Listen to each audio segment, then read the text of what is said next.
নমস্কার বন্ধুরা, আজ আমি ভেন্ডির একটা রেসিপি আপনাদের কাছে শেয়ার করছি। চলুন প্রথমেই আমি ভেন্ডিটা কেটে নিচ্ছি। ভেন্ডিগুলো আমি আগেই ধুয়ে রেখেছিলাম, তারপর আমি 2 পিস করে এইভাবে কেটে নিচ্ছি।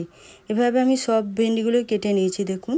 আর তার মধ্যে লবণ, হলুদ আর লঙ্কা গুঁড়ো, কর্নফ্লাওয়ার মাখিয়ে নিচ্ছি।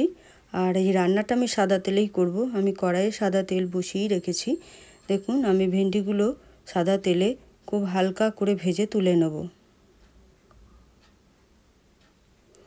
আর তার মধ্যে আমি হাফ চামচ কালো জিরে, একটা তেজপাতা আর 2টো পেঁয়াজ ঘুরিয়ে রেখেছিলাম দিলাম। দেওয়ার পর পেঁয়াজটাকে নাড়াচাড়া করার পর আমি জিরে গুঁড়ো, হলুদ গুঁড়ো, লঙ্কার গুঁড়ো আর স্বাদ মতো লবণ মিষ্টি দিয়ে বেশ কিছুক্ষণ মশলাটা কষিয়ে নেব।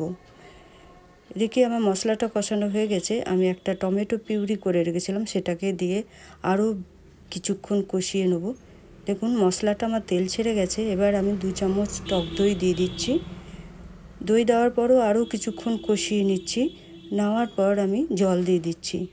জল দেওয়ার পরে আমি ভেন্ডিগুলো দিয়ে দিলাম। আর ভেন্ডিগুলো বেশ কিছুক্ষণ ফুটে যাওয়ার পর আমি গ্যাসটাকে অফ করব। দেখুন আমার ভেন্ডিটা হয়ে গেছে। আমি গ্যাসটা অফ করে সার্ভ করে দিচ্ছি। রেসিপিটা ভালো লাগলে ইউটিউব থেকে দেখলে সাবস্ক্রাইব, লাইক, শেয়ার, কমেন্ট করবেন। আর ফেসবুক থেকে দেখলে আমার পেজটা ফলো করে লাইক, শেয়ার, কমেন্ট করবেন।